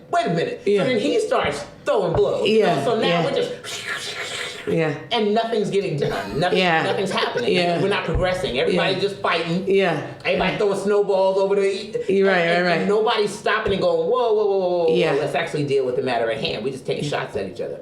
So I've been experimenting with being a lot more vulnerable when I'm going through my issues rather than hitting him with that sharpness. Sometimes I have to wait for that time to pass. And then two, that depends on the trigger. If it's a small trigger, like that one with the song with a small trigger. Yeah. Had it been something large, then that's might have gone different. So I feel like when you have to give the world what you want the world to give back to you. Absolutely. So if you want people to be vulnerable with you, you have to be vulnerable. You can't be running around being hard while you want everybody to be vulnerable with you. Don't give people, don't expect things from people that you're unwilling to give. That's the way I feel. Like I try not to expect things from people that I'm unwilling to give. Absolutely. So if I want vulnerability from him, I have to be vulnerable myself. Yeah. And vulnerability is scary. It's scary. Absolutely. It is, because you're basically saying, hey, this is the tender part of me. Take care. You're trusting that person with that vulnerable side of you. Right. And This that's part of you that hurts. And your partners don't always respond well to you. Absolutely. They don't. They really don't. And you have to try again. Absolutely. You have to try again. You have to try again. And you have to be vulnerable. You have to continue to be vulnerable. Was there ever a point where the pain was so sharp where you were like, you know what, like maybe we shouldn't be doing polyamory, or we shouldn't You have to question that all the time. But And unfortunately, typically when you deal with couples, the third person is typically, it feels like maybe it's easier to separate that person. It's easier to let that person go, which is really not fair to that person. Yeah. But it's kind of the way it usually runs with couples. So. Yeah, I had so many moments where I was like, I just can't do this. Yeah. But because of how I am as a person, I couldn't infringe upon his autonomy. So it was more of like the feeling of I need to remove myself. Yeah. So there were so many moments where I can't do this anymore. I don't know if we need to be in a relationship, because I don't want to tell you, let's stop doing this. But I don't know if I can go through this anymore. Yeah. It was so challenging that there were a lot of moments where I was like, I need to remove myself. And as she's going through that, I'm also thinking, well, I don't know that I could have a girlfriend and a wife at the same time. Yeah. So it feels like I have to make a choice. I have to let go of one to have the other, because having the two is not possible. So. And I didn't have a lot of compassion for him and being in that space, because I had never really experienced having a relationship that I valued so much that I didn't want to lose it, in spite of the fact that it was causing an upheaval in my existing relationship that I also didn't want to lose. Yeah. You know, I didn't on my end necessarily see that, because in my mind, I wasn't going to leave her. Yeah. I wasn't really worried. It wasn't a big deal. Yeah. To me, it was never really a threat. Yeah. And so I was just kind of like, we'll be okay. Yeah. And she's like, no, things are falling apart. What's going on here? And so that, we didn't see eye to eye on how serious the situation was. And that was another rough patch for us to get through. Just learn to see eye to eye. Yeah, he had a lot more confidence in our ability to stay together than I did. Yeah. I think that that's just typical of who he is as a person, and then his position too. Yeah. So I think that in the triad, Kevin's position was coming from a place of having the least to lose. In a sense that if he lost me as his wife, he had Bree. And if he lost Bree, he still had his wife. Whereas for me, I felt like, because in the beginning, I don't know if he can have this relationship with her and not want to run off with her. Like, all of that is just new. Sure. You don't know that. Yeah. All of the messages that you receive is that if your partner wants someone else, that they're in love with someone else, that they're interacting with someone else, they don't want you anymore. Yeah. We don't get messages that you can want two people at the same time. It's important to think that, also remember that in polyamory, there are those stories. Right. And people try to act like they try to tell that story and they say, oh, your partner's not going to leave you. Your partner's not going to run off. And then they end up doing, leave you. That is a real thing. That could totally happen. Absolutely. So for me, what I had to focus on was the goal was not convincing myself that he wouldn't leave, that he can never leave, that he loved me. Even though I do try to remind myself of that, he loves me. We've been together for 14 years. We have a great relationship. Yeah. But the goal for me wasn't to get to a place to where I was so secure that he wasn't going to leave me. The goal for me is to get to a place to where I feel like whether or not he stays with me or not, I am going to be okay because I have me. Yeah. And absolutely. that is, I am enough for me. Like, that is my goal when it comes to polyamory, is to get to the place to where I'm like, you know what, Vita? I am enough for me. And as long as I have me, I'm okay. Yeah. So that way, if he meets the love of his life and he decides that he no longer wants to be married to me anymore, and because that's real. Yeah, it's very real. There's actually a book by the same person who wrote More Than Two, Franklin Vogue. He wrote another book called The Game Changer. And he talks about those game changer relationships where you meet this person and because of what you have with the person, it changes the game for every other relationship that you're in. Damn. So that happens. Yeah. Where someone meets someone and they're like, man, I've never been in love like this before. And I just want to be with this person. That can totally happen. So the goal for me wasn't to get to a place to where I was just so secure that he wasn't going to leave me and that we were always going to be together forever, because that's just not real. Yeah. He could totally meet someone and say, you know what, Vita, I don't want to continue my relationship with you. The goal for me was to get to a place to where if that happened, that is okay. And to not blame that on polyamory, because a lot of people blame that on polyamory. And they say, well, it's polyamory's fault that this happened. It's like, no, your partner just made a choice because they felt like that was what would make them happy. It has nothing to do with polyamory. Oh, shit. Okay. How do you manage to have your heart and your love in more than one place and feel like you're balancing your love and attention and the love language of your partners? I know we kind of discussed a little bit of that earlier, but for you, Kevin, your Amor, your Rosalind, she flies here and Jesse's local. Right. How do you guys manage that? Well, me personally, I try to give Evita and Jesse space to make their own schedule and not make comparisons to when Rosalind and I are able to see each other. So we see each other a lot less often, and if I focus on that, that's when negative feelings start to arise and maybe resentment, and what that is making the situation about, me and me not getting what I want. And I have to understand they're two different situations. They are what they are, and manage it from that point. Don't take the situation personal. Yeah. And that's typically enough for me to be able to stay centered and calm and just say, okay, you have your relationships, that's what it is, and that's what it is. I'm happy for you, and this is what mine is, and it's in a good place right now. So I really don't have a place to complain. I'm in a good place. I have a good relationship, and that's what I wanted. Yeah. I have what I want. So, it's never going to be exactly what you want, because you're dealing with people, and what they want may not be exactly what you want. Absolutely. So, but, focusing on the larger aspects, it's a good relationship. I'm happy. I'm here. And at that point, it's kind of easy for me to manage it from right there. Yeah. I think for me, shit. God damn. All right, I need a shot. Okay, here we go. What? So our relationships are just unique.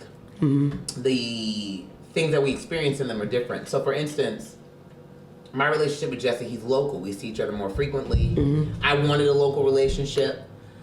The reason why I wanted a local relationship is because my life circumstance is such that I'm just not capable of traveling often.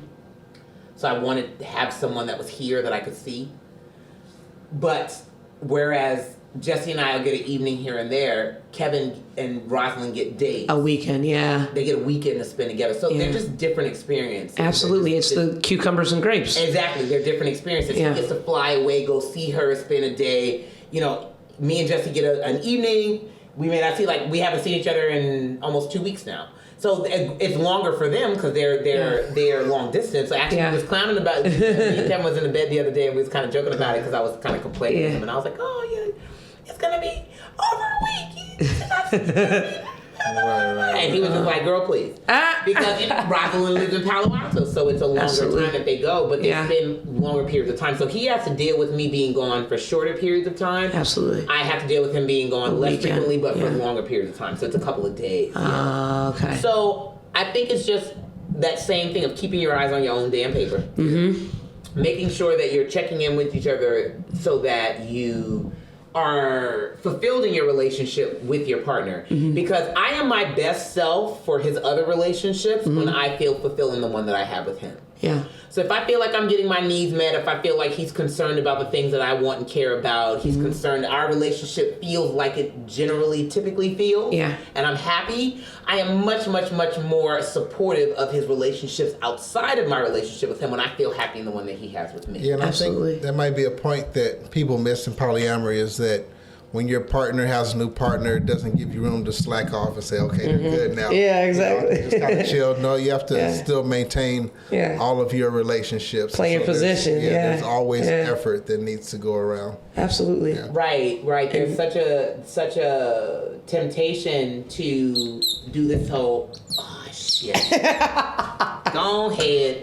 There's such a temptation to say, well, they're good now because they have this. Or I'm good now because I have this other person. But for me, I try to focus on making sure that all of my relationships are strong. Absolutely. That all of my relationships have things in them that I want to have in those relationships. Absolutely. Because I don't have there's a temptation to look at people as need and want fulfilling machines. So there's this temptation. A lot of people think about poly and they think about it and they say, well, if you don't get this with one person, you just go get it with somebody else. Right. You can just go get it with somebody else. That's when you use people. Right, when you use people as things and not as people. Right. So you're not serving the person. The relationship isn't serving the people in it. They're serving the relationship. That's become that's it. And would you say that becomes more swinger rather than poly? No, not more swinger because it's about recreational sex. I feel like people can have this mentality that they can sort of Frankenstein this perfect partner. Okay. They can, well, I don't get this from this person, so I'm going to go get this person so I can get this, and I'm going to go get this person so I can get that, and so I can kind of Frankenstein this perfect partner. Yeah. And so they're trying to build this perfect partner instead of just having relationships with the people that they're with. They're using people as, like I said, need and want fulfilling machines. Yeah. Rather than interacting with them because it's good to be interacting with them. Right. So you have to kind of avoid that trap. Okay. I dig that. And how do you communicate with the metamors, and how do they communicate with both of you? So, I mean, I know Evita has a little bit of a crush on her metamor. So I don't know if she's gonna listen to this. I feel like Shout out, Boo Thang. Shout out. I feel like Jesse's probably gonna have her listen to this, and I'm like, We like them oh my white God, girls. You just said that. Yeah. No. I mean, maybe she didn't hear me mumbling in the microphone. Maybe. I have a huge crush on her. Like ridiculous crush.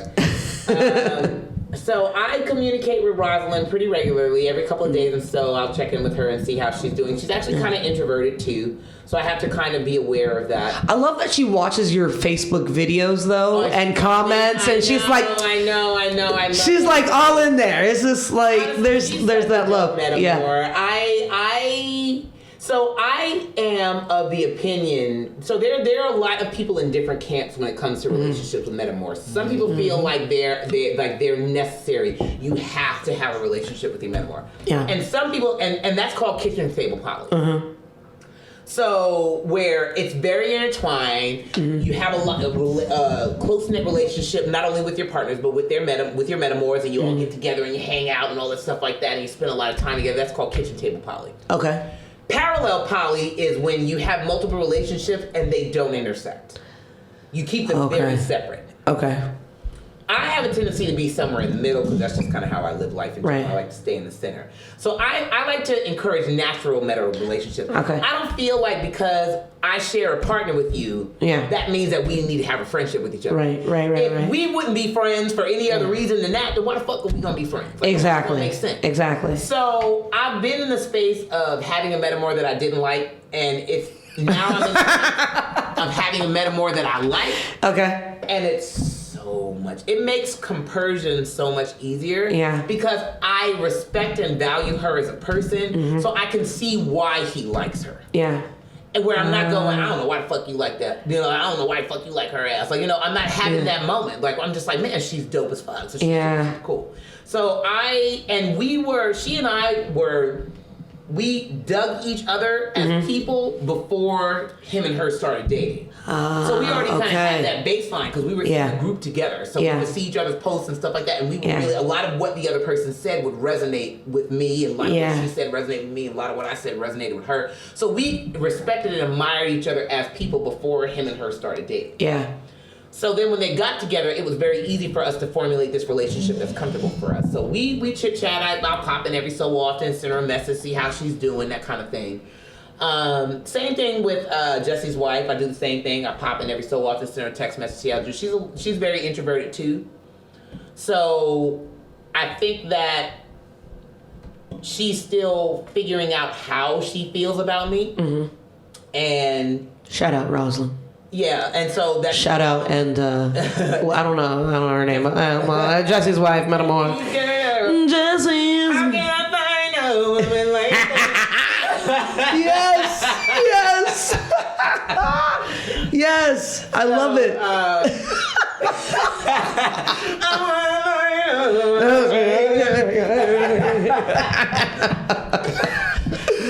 love it. Yes. So she's also an introvert too, so I reach out and I'm trying not to do, because there's such a temptation when you're dealing with a married person or dealing with a married man to be overly eager with their wife. Because for me, I want her to be okay with me. I want her to understand that I care about her feelings, that I'm not trying to take her man, that I am supportive of their relationship, that I'm supportive of her. Because I am a wife, I understand all the things that you go through as a wife, having your partner interact with another person. And so I want to let her know that I'm there for her. Yeah. But that can translate into over eagerness. Yes. Okay. And she's still working through her feelings about my presence in her life and what that means for her. Okay. So because she's not poly, like she is. They're non-monogamous. I'm not really sure. Like, I've never really had that conversation with her. So I only know what Jesse has told me. So they've been non-monogamous pretty much their entire marriage, but this space is new for them. Yeah. So I'm trying to toe the line of not being too pushy and not being too overeager, but at the same token wanting to build this relationship with her, because like I said, I have a little crush on her. Right. She's fucking dope as hell. Right. So it's this weird dance. Very interesting dance. And So I'm trying to build my own relationship with her, and I told her, I said, I want us to have a relationship apart from the fact that you're married to Jesse and I'm dating him. Yeah. Like, I don't want that really to have anything. I want you to know me for me. Absolutely. I want to know you for you. Absolutely. So we're in the space of trying to kind of develop that now. And what would you say about your metamor relationships, babe? Well, I typically try to stay out of their relationship. Okay. I know that it's separate from me, so my mindset with polyamory is I let you do you, you let me do me. We don't necessarily need to mix each other's metamors and things of that nature. I don't need to necessarily have a very close relationship with her partners. So again, I'm a loner, introvert. I don't get close to very many people, period. And I don't get very close to many people, period. So I don't necessarily find it necessary to be too much a part of what they're doing. So I know that he respects her, he loves her, and he's a safe person for her to be with. And at that point, I'm comfortable with them managing their relationship however it works. Yeah. Yeah. Having Rosalind and Jesse meet the kids for the first time, were you nervous, or how did that come about? Rosalind still hasn't met the kids. Oh, so okay. We recently had, I don't know if I want to say a discussion about it, but she is open to meeting the kids. So I'm not sure. Now, this is news to me. I haven't heard this, so this is the first time. I'm not feeling some type of way about it. Yeah, it's You heard this first on Jampacked. You got the scoop, Jim. Right, I got the scoop, y'all. Listen closely. This just in, Kevin and Rosalind have just discussed their meeting, having Rosalind meet the children. It's not that she didn't want to meet the children, but that can be another step in the relationship that you need to be ready for. And so recently she told me she was ready for that step. So it's not something that I feel like, again, we need to make happen. But when it happens, I know that she's comfortable with it. I'm comfortable with it. Our children have dealt with it. They'll be comfortable with it. So I am mindful about introducing new partners to my children. I don't want to just, always have somebody new. Yeah. So I want to be mindful of that. And I don't date a lot, so that wouldn't be the case, regardless. But she's open to it, so it'll happen when it happens. Yeah. I'm not sure what that's going to look like. We'll have to see. So now, as far as Jesse meeting the kids, so that weekend that it happened, and we had discussed it before, and for me, dealing with men as a married woman, it's always a challenge because first of all, there's something about men that they don't see the merit in investing anything past dick in a woman that they can't possess. Yeah. And I'm a woman that they can never possess because I'm married to someone else. Yeah. So I would find that a lot of the men that I would engage just weren't super interested in my life outside of whatever it was that I did with them, which is mostly what they wanted was sex. So having someone that was interested in the mom part of my life was such a profound thing, such a poignant thing for me, because it showed me that he was serious about what he wanted to have with me, because he didn't want this kind of fractured existence with me where he only existed in this one space. Yeah. So he had talked about meeting the kids, and Rosalind happened to be in town for the weekend, and so I was kind of alone with the kids. And he lives out on this property, and it has like a bunch of land, and he's got chickens and ducks and bunnies, and it's in this mountain, and it's like going on a fucking retreat when you're out there. Yeah. So he was like, hey, bring the kids out here. Shit, god damn it.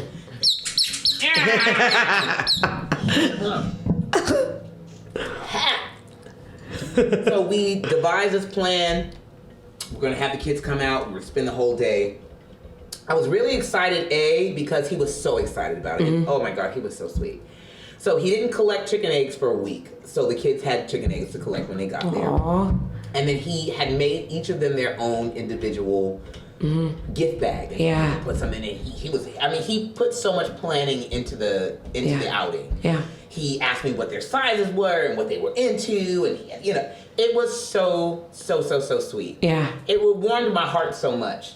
And I was so excited to be able to get away and not just be sitting around with kids in my feelings, worrying about what Kevin and Rosalind were doing. Because while they're hanging out and enjoying this romantic time, I would have been home wrangling children. Yeah. So I was really, really excited to get the opportunity to not have to do that. Yeah. But the funny thing is, I didn't talk to Kevin about it. So I wasn't nervous. We tell the kids know that Jesse is my partner, that I have a romantic relationship with him. I don't hide it from him. But, shit, damn. Okay. Woo. All right. Oh, glory to God. Jesus. I feel the spirit in this place. In the fireball. Here. Okay. In the fireball. The spirit. Exactly. The spirit is moving. Drink him. Jesse. So I didn't talk to Kevin. Way to keep us focused, Kevin. I appreciate it. I didn't discuss with Kevin about Jesse meeting the kids because I didn't think I had to. I didn't think it was something that I needed to do. I felt like I was comfortable with him being around my children. And it's so funny because I filter a lot of these things through the lens of the triad.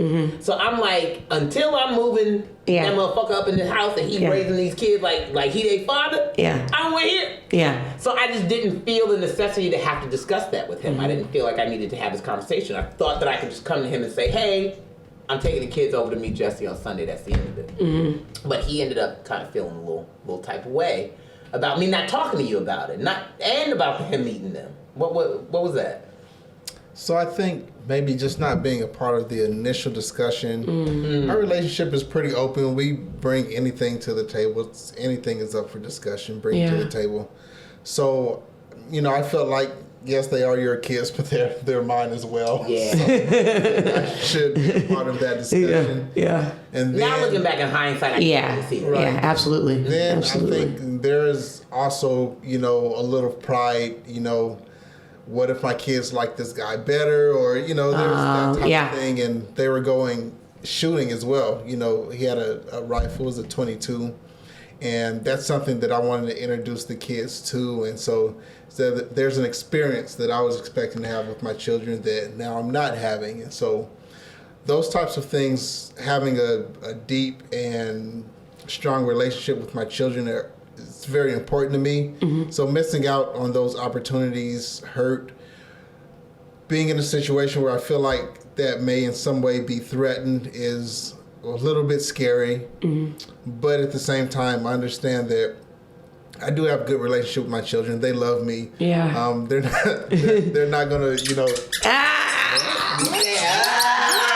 was waiting. She was like, "Yeah, wait for it.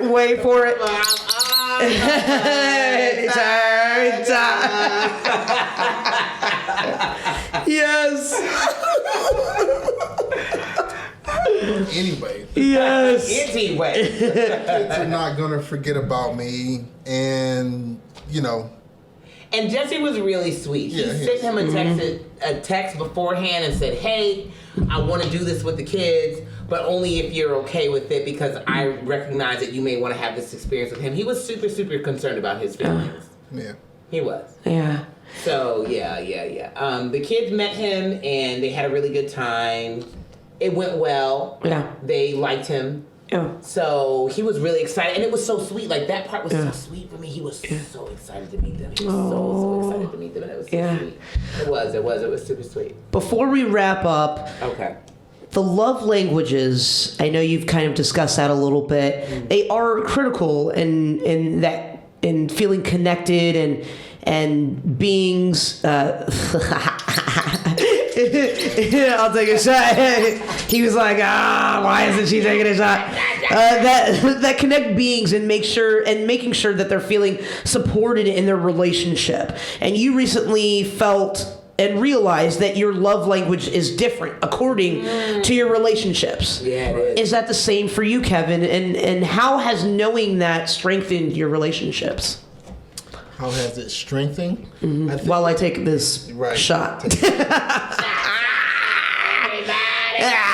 I think it strengthens your relationships in just understanding how to communicate, to your partners or how they need to be communicated with.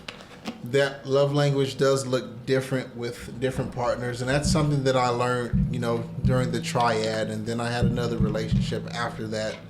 And now, here with Rosalind, again, it looks different. Her language is a little bit different from Evita's, and so I'm comfortable navigating those relationships as they are, or learning how to do that, how to love each person individually, and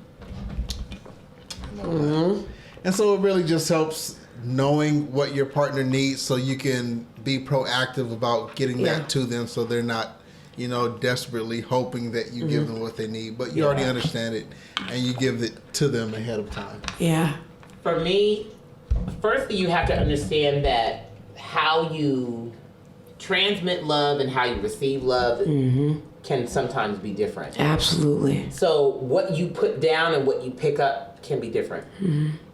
And how I realized that I speak multiple languages in my relationships was I had never really done that test, having been in multiple relationships.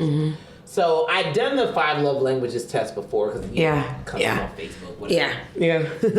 But I found myself wanting to give different answers when I thought about my respective partners differently. And so at that point, I said to myself, what's significant for me coming from Kevin may not be significant for me coming from Jesse. Like, for instance, it's very significant for me when Kevin does the laundry, because we live together. Right. But Jesse and I don't live together. I don't expect him to do my laundry. Exactly.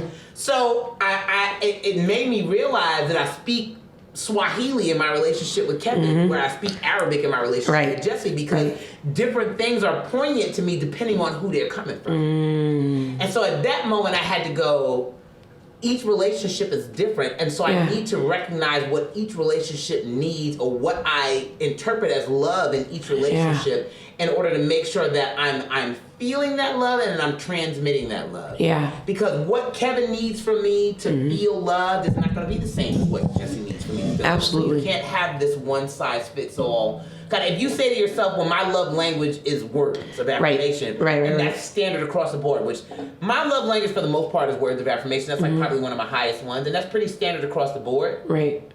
But acts of service from Kevin are more poignant to me than acts of service from Jesse is. Right. Because we have completely different relationships. Absolutely. Whereas from Jesse, words of affirmation or little gifts are more poignant because we don't live together. So how we show love for each other is different because our relationship is different. Right. And so you have to be able to recognize that and then adapt yourself accordingly to the different situations, so that you are understanding what your partner is communicating to you, and that you're also communicating the same thing. So you have to kind of learn their language. You have to communicate your language. Absolutely. So I can't say, well, across the board, I need this from all of you guys. Kevin, I need him to do the laundry, but I don't really need Jesse to do my laundry. Right. It's nice when he gives me a little trinket, or when he sends me a really sweet text. Right. That's more poignant for me coming from him, because that's what he can do. Yeah, absolutely. And so for me in my relationships, what I try to focus on is that me and my partners, what we want from each other is congruent. Yeah. That we have it to give to each other, and that we're willing to give it. Yeah. And that changes from person to person. Yes. So Jesse can't give me 2, 3, 4, 5 days a week. Yeah. I can't give him that. Yeah. But we can give each other the time that we can give each other, and we can make that meaningful. Kevin and I have a little bit, we have a different relationship. So I'm more concerned about making sure that in my individual relationships, that we're picking up what the other person is putting down. Yeah. And that may be, and that's going to be different. Yeah. That it's not going to be the same. What Jesse puts down and what I pick up, and all that stuff like that's going to be different than what I put down and pick up with Kevin.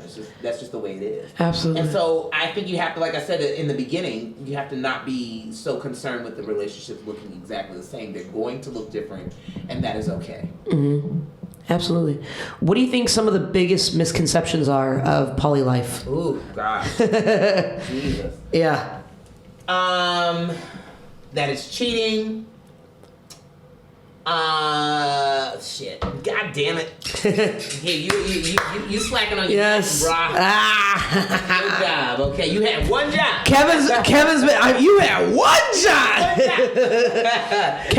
Kevin's been on pour duty, and he gave me a little extra. He's been pouring us up all evening.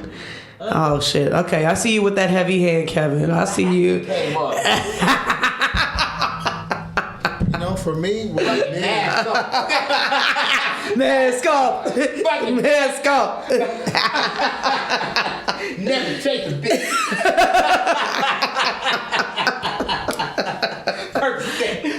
Percocet. Oh shit. What was the question? God damn it. What's the biggest misconception? men think is that the women will only want to be with other women. Yeah. Oh, And they don't yeah, that's a even big think one. Yeah. your woman's going to want to be with another guy. You're going to have to deal with those emotions. Yeah. Like sometimes that doesn't even come to their mind Yeah. when I talk about it with them. Yeah. One of the big- There's that double standard. Oh, there's such a double Really? standard. Yeah. Yeah. It's so big that there is this double standard that women are better equipped to deal with the emotions of their partners interacting with other people No. than men are. Fuck no. And it's like, no, it's still fucking hard. Yeah. Yeah. No matter Absolutely. what your gender is, that shit is Yeah, hard. yeah. Another misconception is that our relationship isn't happy. And that's why we do this. Like that you're not being fulfilled in the relationship kind of thing. Right, that we're not happy with each other, and because we're not happy with each other, that's Yeah. why we do this. So I Yeah. get that question a lot. Well, are you guys happy? And I'm like, oh my God, I've been so blindly happy with him. We've been married Yeah. for 14 years. Yeah. I love him to Yeah. pieces. Yeah. This is my boo-boo. Yeah. So- Boo This boo. is my boo. This is my boo-boo. Boo-boo bag, okay? Like, I'm very, very Yeah. happy with him. It has Yeah. nothing to do with the happiness level of our relationship. Yeah. We just don't feel a necessity to be monogamous. Yes, Yeah. we could be monogamous with each other, but why? Yeah. We don't feel a necessity. That's a big Yeah. misconception, that we're not happy with each other, that I don't experience jealousy. That we don't experience jealousy is a big misconception. Yeah. Another misconception is that... If your woman is bisexual, it's just all threesomes all the time. It's- Right. We're just having He's like, no, there's been plenty of parties without me. orgies all the time. Yeah. It's just another Fucking, just all fucking. No jealousy, all fucking. Just, right. yeah. And all All right. fucking all Yeah. the time. It's fucking 2017. So that Sometimes it is that. Yeah. That's real. Yeah. Another misconception. When the kids are away, the parents will play. And that's okay. That the relationships that we engage with outside of each other aren't real. That they're not worthy of respect. That they're not worthy of consideration. Right.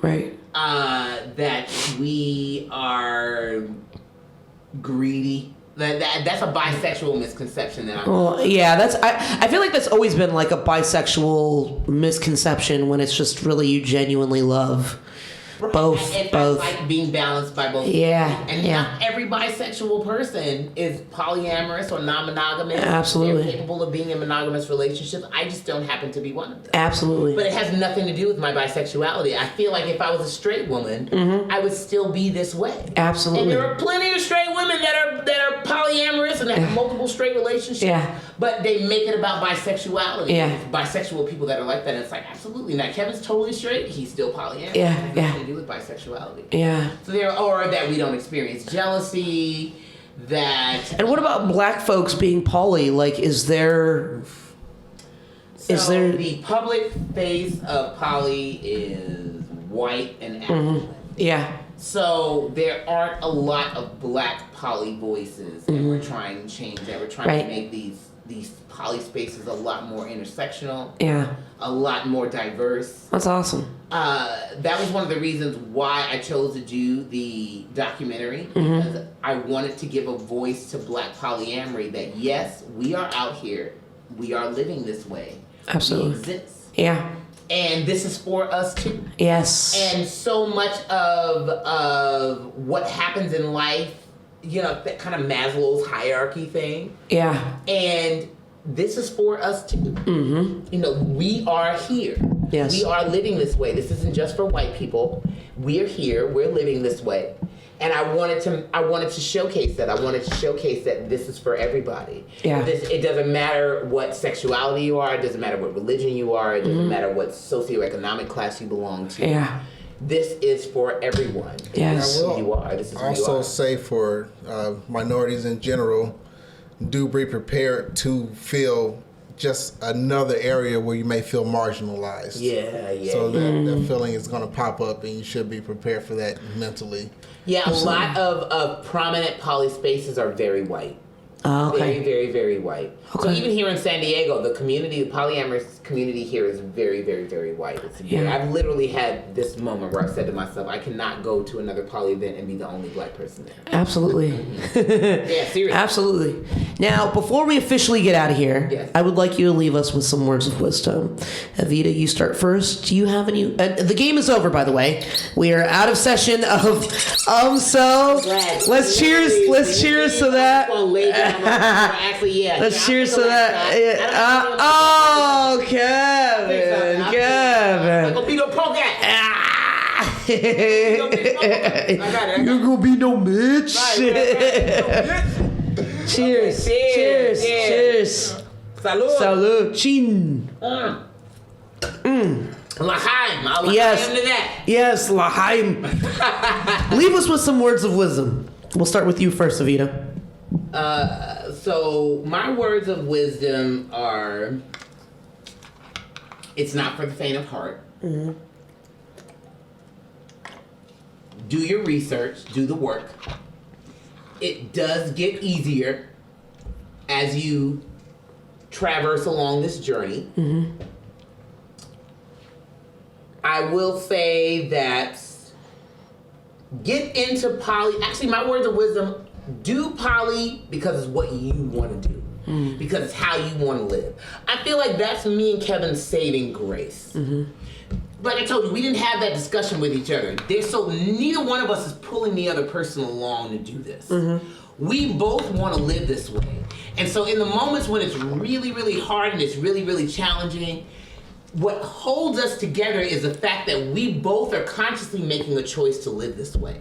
So do poly because it's what you want to do. Yes. Not because your partner wants to do it and you don't want to lose them. It's the new trendy new thing. Yeah. Really get in touch with yourself and ask yourself if this is what you want to do. Absolutely. Because it's not all fun and games. Yeah. It's a lot of work. It's a lot of learning yourself and learning your partners. And so if you're not here because you genuinely want to be here, you're going to have a hard time. Yeah.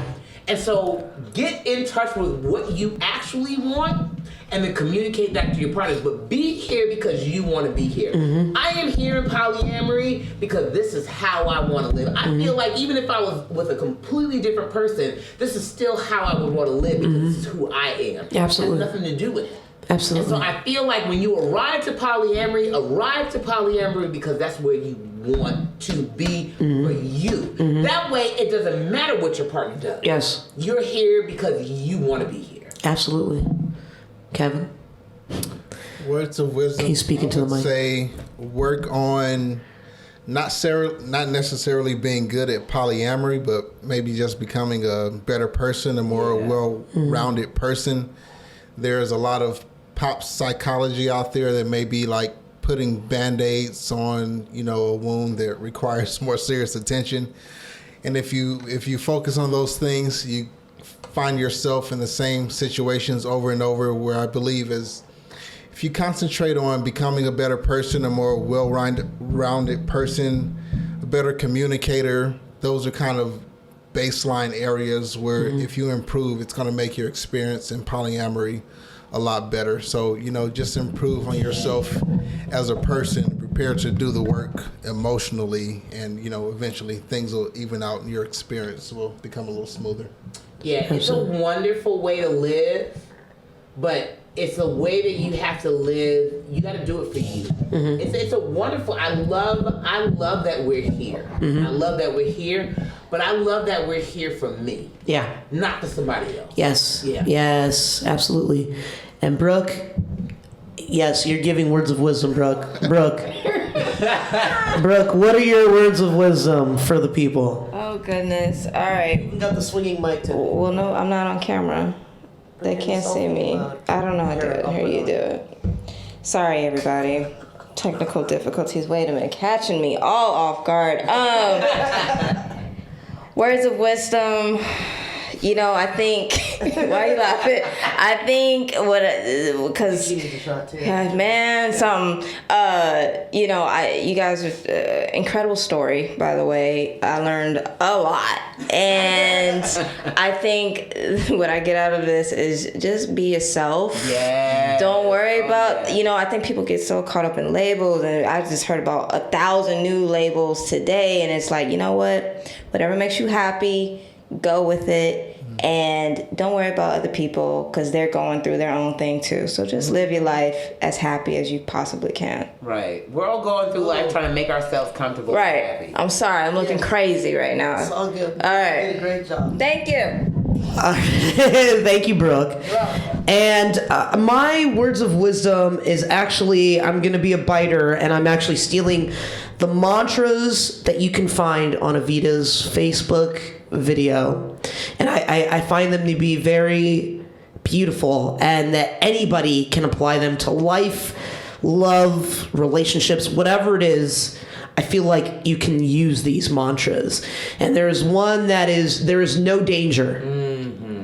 That was a beautiful one. I enjoyed that one. And it's so simple. It's straight to the point. So straight to the point. Because what happens is in polyamory, your alarm bells start going off. Your partner's out on a date with someone and you're going, ding, ding, ding, ding, ding, this is wrong, this is wrong, this is wrong. Yeah. And you literally, I use the analogy, you literally have to go upstairs into your mind and you have to flick those switches and go, there is no danger. Yeah. There is no danger. So no matter what happens, I am going to be okay. Yes. And that's what I have to remind myself of, Evita.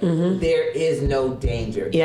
And I literally use the analogy of you have to go upstairs and your partner's out on a date, because the messages that we receive is if our partner is interacting with someone romantically, if they're attracted to someone else, if they want to interact with someone else in that way, there's danger to who you are as a person. You're not enough. There's danger to a relationship. The relationship is not enough. So the alarm bells start going off when these things happen, because these are messages that we receive. So I literally use the analogy until it becomes second nature. You have to literally go upstairs in your mind and you have to manually override those switches. Yes. So I created this mantra for myself, Evita, there is no danger. He's out on a date with someone, you're feeling all these funky ass feelings. There is no danger to your relationship. He does love you, he still wants to be with you, he's going to come home to you. And even if he doesn't, that's okay. Yeah. Because you have you. There is no danger. And the phantom scenario, Right.